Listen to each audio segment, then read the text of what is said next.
It's Breakout Player Review Day here on Old Man Squad Fantasy Basketball. Welcome to the program, everybody. I'm Dan Bespris, at Dan Bespris on Twitter. Hit that like button, hit that subscribe button as we settle in, but I don't want to take any time at the front end. I want to get straight into the action. This is our story from back in early October, I believe, from this past season. These were the players I had listed as possible breakouts, and I'd love to know how the hell it went. So that's what we're going to find out today. You can see these are players poised, what you read on your screen, take a big jump with an ADP between 25 and 150. This is the third revision of the Yahoo board. I think it's only the second one of these shows that we did, but it doesn't really matter. So this was the first breakouts list. There were 6 names I had on the board. Obviously, they moved around. A few of them got removed. A few of them stayed put. Let's go through these 6 and then where they ended up. Jalen Johnson, when he was pre-ranked 34, was on the board, and he stayed as a possible breakout, which, by the way, I don't think was wrong. He was midway through a massive breakout season, finished at number 19 per game, just only played in 36 games this year. Jalen Johnson, 19 points, 10 rebounds, 5 assists out of that power forward spot. Over a three-pointer, 1.6 steals, a block, 50% from the field, 75 at the foul line. If we want anything to improve for him, it's the free throw shooting, but they're not going to have many complaints if this is a full season you could get out of this dude. So that one was about to be yes. We're going to just say yes on Jalen Johnson at 34. Jalen Williams at 43 was the next name on this original list. Remember, this was not what their pre-ranks were when the polls closed, as it were. This is where that was. This is from Yahoo's second board, which is the one that lasted basically through the month of September. Jalen Williams obviously wasn't falling to 43 on the final board, but he did stay on our board, and a good thing too, because he finished right around the edge of the top 25 on the final numbers on Jalen Williams. I mean, they were good. That's what really matters. He was a top 25 guy. He was basically a second rounder throughout the season. Actually had a brief stretch in there where he was a first rounder, and then the shot started to fail him. He cooled off a bit, fell, I think, as far back as the 30s before kind of revving it back up. Yahoo has him finishing at number 21, whatever rank you want to put on him. It was a good year. It was definitely a breakout season. He took 3 more shots per game than the prior year. Minutes were only up by about 1, so it was all about just doing more with his time on the floor. Steals at 1.6, more like what you saw during his rookie season. Blocks were still fine. Rebounds were up. Assists were up. Threes were up. Free throw percent was ever so slightly down. So there's actually even more room for Jalen Williams to go if you wanted to. Emmanuel Quickley at number 55 was on the breakouts board. He was sort of partially half removed when he started getting drafted in the 40s. I felt like that kind of eliminated any value on him. And that's good luck, frankly, on our part, because if we had done a draft in September, we would have ended up with Emmanuel Quickley in the 5th round in a bunch of spots, and it was a total disaster season for him. So thank goodness he got pushed up another round, basically, in Yahoo's final board, because then we didn't draft him at all. Guys, Bet Online is where you got to be. That's where you got to start. That's where you got to finish. That's where you got to go. It's the world's most trusted betting platform and your number one source for all sports betting action. You've got baseball, basketball, hockey, UFC. Bet Online remains the best online source for all sports wagering info with the latest news, scores, and even, you got this, live in-game betting while the action is going down. Oh, yes. Oh, yes. And in between the games, roll on down to the Bet Online Casino. I went on yesterday's show, and I told you guys all about what you can do over there. Just go to betonline.ag, click into the casino. There's a live casino, and there's a not live casino. The live one, you can play against other humans as well. The not live casino, slot games, poker games, blackjack games, all kinds of fun stuff. That's honestly, it's a very easy place to just while away the hours. Check out the live casino. Check out the live in-game betting. check out all the live sports betting action that goes on at Bet Online. Hey, Bet Online, the game starts here. Back on Emmanuel quickly. What happened here is one of the better questions from this season. Now, again, we shouldn't just sort of go back and count our chickens that we got super lucky that he pushed up the board too far. I mean, some of that was luck and some of it was I thought, fourth round was about as good as it was going to get. So if I could get him in the fifth or sixth, I was kind of excited about it. He finished at number 106, according to Yahoo, on a per game basis, which again, considering how god awful the injury stuff was and the minutes and just like all the weirdness with him, it almost feels like that could have been worse. But obviously, the 33 games played is the thing that highlights the season for Quickly. He just never was healthy. This was a cursed season from the outset.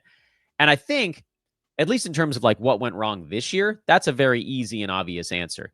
In terms of what might happen looking forward, Quickly kind of, at least in my eyes, profiles as a possible big time post hype dude because he got pushed up too far this past season. Next year, I think everybody's going to be pretty annoyed with Emmanuel Quickly's this year. And you've got to look for him to, at full minutes. This is a guy that's going to play 31, 32, 33 minutes a ball game. And if you look at what he did in Toronto, not this past season, but post trade the prior year, he was at 19 points, a steal, 7 assists. That probably doesn't hold quite that high because we talked about it before. A lot of the action he saw that year was when guys were out around him. What we don't know is whether or not Toronto's going to be half tanking again next year. I've got to think that they're actually going to try. And so dump Quickly back out there for 30, 31 minutes a game. And this is a guy that profiles as an easy top 75 and probably a little bit beyond that if the three ball is going down, if he's getting to the free throw line, if he is getting the assists, which we're hoping for. And again, like Brandon Ingram is going to steal some of the usage and because he'll be new to the mix. And you've still got Scotty Barnes and you've still got RJ Barrett. And there's still a lot of stuff going on around him. But it just couldn't possibly be this bad again for Quickly. So yes, we were a little fortunate that he got pushed too far up the board on the hype train, and we ended up with 0 Emmanuel Quicklies. But at the same time, it's important to understand how we got to this point. The next name from the original board was Mark Williams at 68. This was before we knew that he was going to miss a bunch of time at the beginning of the year. So let's ignore this one because there's actually a little bit more on Charlotte later on in this show, and we'll get to that in a minute.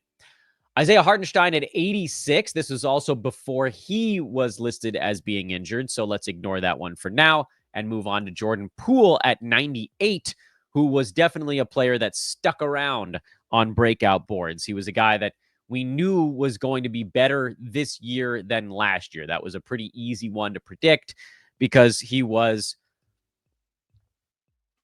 basically the Emmanuel Quickly from the prior year, although I guess he played in that season, so it wasn't so much an injury-plagued 23-24 season as it was just a very ugly one. He was good-ish down the stretch that year, that first year in Washington, and got his field goal percent up to 41. It was lingering in the 39 range for a while, kind of like James Harden this season, actually. And just the usage wasn't as high as we thought it was going to be. The three-point shooting was the worst since his rookie season in the NBA. A lot of stuff was just bad in that first year in Washington. And that was one where he was going way too early in drafts and we didn't take the plunge. In fact, it was strikingly similar to the Emmanuel Quickly story. Not in the injury stuff, but in the draft stuff, where if you remember Jordan Poole, not this season, but the prior one, opened with a pre-rank in the 60s. And I was like, that's kind of interesting. And then he ran all the way up into the late 30s, early 40s. And I was like, no, that's too much. That's too much risk. The fourth round pick on a guy that has, 100 to 125 range floor was just too much. With Quickly, I didn't think the floor was quite as low as that. And the injury stuff brought a new floor in on Emmanuel. But it's very similar. These guys that started in the 60s and pushed too high up the board, we didn't end up drafting them. And now Jordan Poole was a really nice post-hype guy this year. He's getting drafted in the 70s and 80s. He had wiggle room to beat that. He finished at 69 on a per-game basis, but if you were punting turnovers, which a lot of us just sort of instinctively are not paying super close attention to those, especially on my teams where I don't often have the super high turnovers in the first 2 rounds. So someone like a Jordan Poole as a 6th or even 7th round pick, if you get a slightly higher turnover guy there, it's really not the end of the world. So it's sort of almost like it's a punt because I'm good enough in them that it doesn't matter, as opposed to the other side. I had a couple of honorable leapers, or so I thought, on this breakouts board with Freddie Van Vliet at 38. That obviously didn't pan out. And Tobias Harris in the 60s also didn't pan out. Harris not too far away from that. He actually played, he was number 75 by the end of the season. So he clawed his way back after a slow start. There was just an adjustment period there that I sort of didn't bake into the mix. But what adjustments did I make as I went into the next iteration? You can see the questions that I asked during the show, which is, did Jalen Williams go too far up? Did Emmanuel quickly go too far up? What if Hartenstein and Poole going up the board? Is Mark Williams too risky? Let's see how I answered those questions. Well, Mark Williams at 90, I felt was not too risky, but again, a little bit more of a roto play than head-to-head, or maybe I should describe it as more of a games cap play than a head-to-head play, where most head-to-head leagues are traditionally unlimited games. You rotate your entire bench into your roster, and a 0 kills you. In games capped formats, Mark Williams ended up being absolutely stellar. He played half the season, which sucks, but you kind of had a feeling it was going to be something along those lines when they said he was hurt coming into the year. You knew you were going to miss a month, month and a half, 2 months, whatever it was going to be. And that's basically what it was. It was like 2 months gone at the beginning of the year. But he finished at number 38 per game, and he's vaulted himself very much into the category of Jared Allen corridor with a little bit of upside on the production side of things and a little bit of downside on the, hey, why did the Lakers nullify that trade? What's actually wrong with this dude side of things? But there are no other viable centers in Charlotte. And if the Hornets ever want to start competing, they're going to have to play these guys, and they're going to try to get Mark Williams up to 27, 28, 29 minutes a game. If his body can handle it, that could be a 3rd-round dude in 28 minutes a night. I mean, he was a early 4th-round dude in 26 and a half. Throw another 5% on top of that, hell yeah, he's in the 3rd round. Not drafting him in the 3rd round. There's way too much risk there. But Mark Williams as a games cap play at number 90, excellent. I love to get, in games cap formats, I love to get these big-time per-game dudes with an 8th-round pick. I don't care if I have to fill in 35 games around them. I want the high production. Those are the guys that move the ball forward in Roto. Who was next on there? Walker Kessler at 107. Frankly, I don't know how he didn't make the first breakouts board, but Kessler at 107 was straight up stupid. He moved earlier again on the final Yahoo revision, which sucked because then we had to go get him in like the 70s and 80s, and that was a little bit more of a hair splitter of a decision. But Walker finished at number 49. Yeah, he missed 24 games because Utah was semi-tanking for pretty much the entire season. Easily, Utah and Brooklyn, the most annoying teams to have to deal with this year. But Kessler got back to what made him, a 3rd, 4th-round type of guy.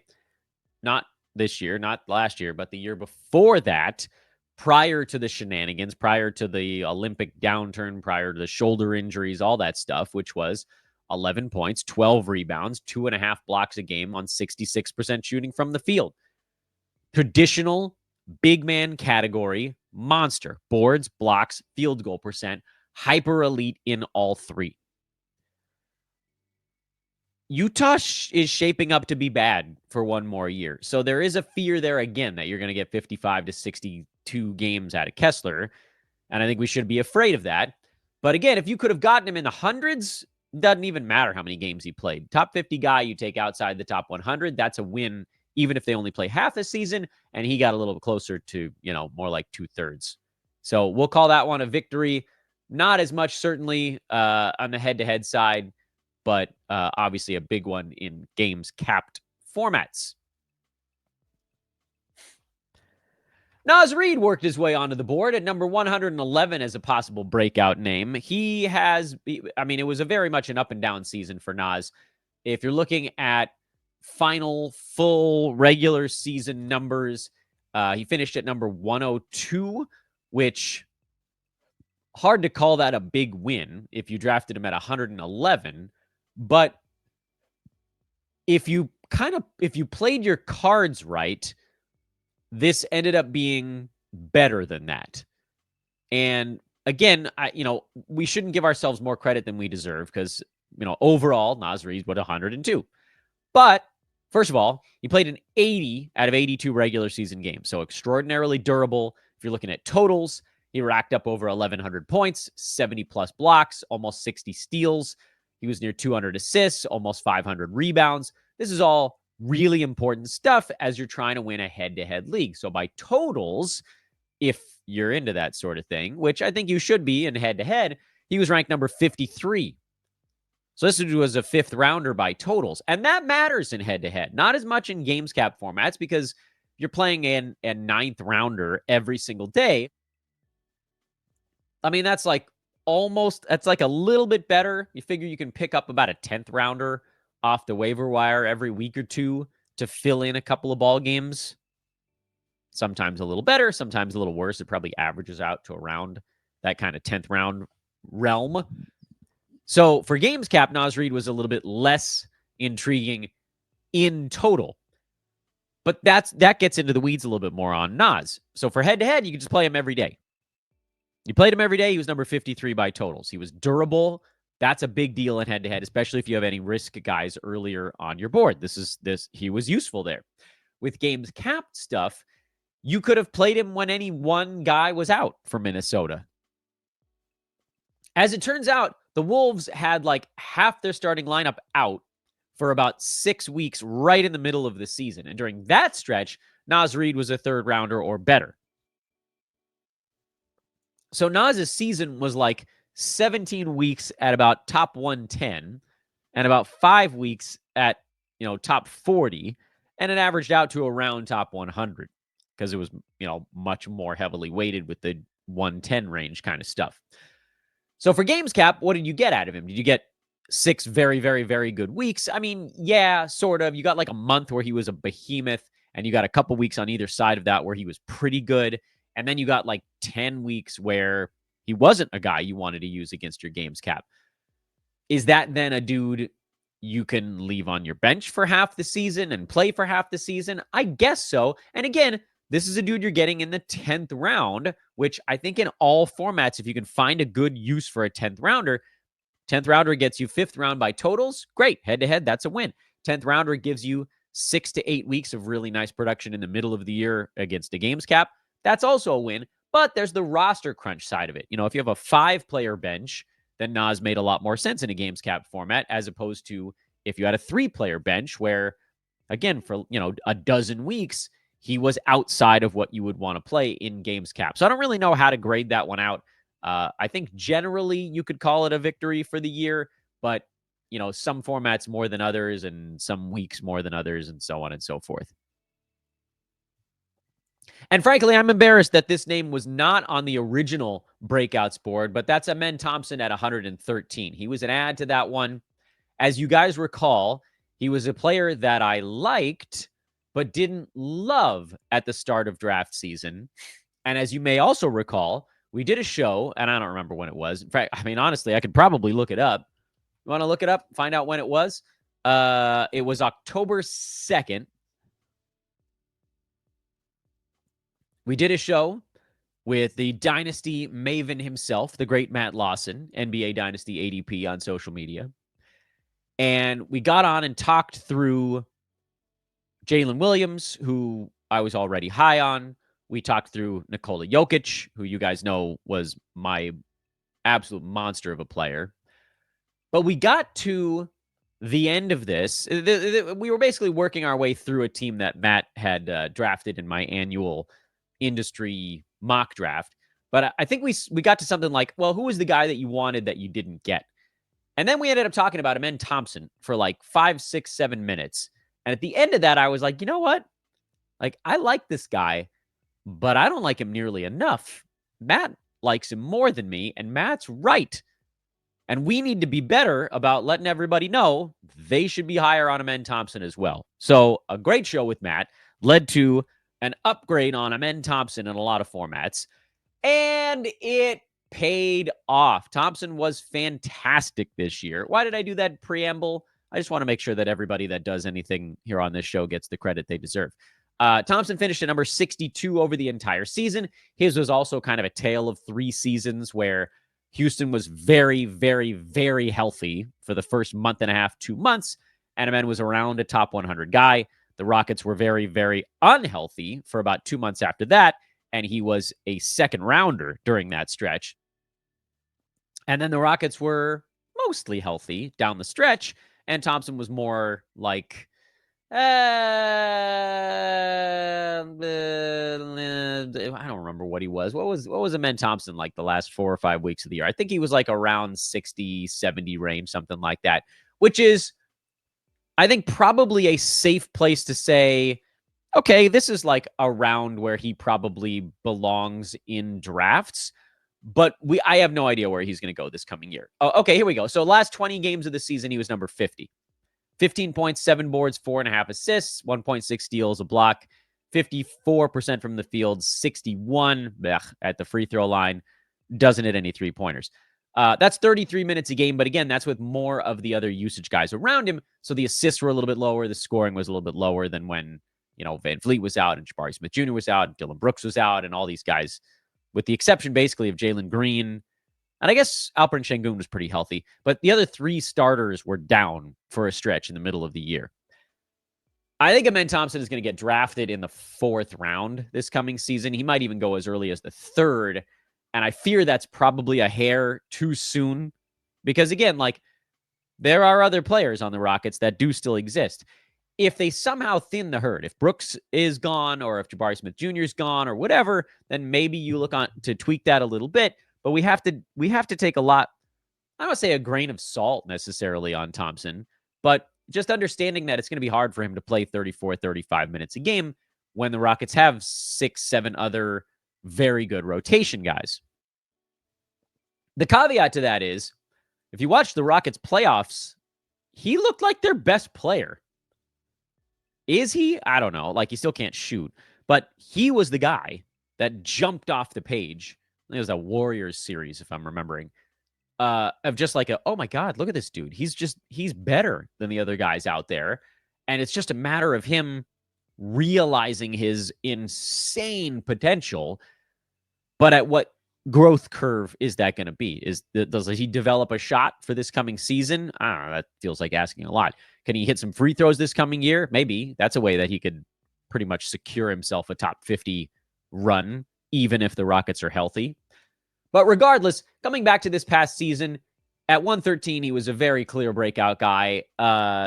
If you were in a competitive league, you probably had to go inside the top 100 to get him, and it still ended up working out well. But he's going to be a pricey player this coming year, and just be ready for it. But obviously, this one was a big win, and no questions about that. And that was our breakouts list from this past year. So overall, a relatively good list. Jalen Johnson was a yes until he went down. Jalen Williams was a yes. Emmanuel Quickley, luckily, we removed him from the board when he moved up too far. Mark Williams was a good one for games capped formats. Isaiah Hartenstein, the calculation changed when he was hurt.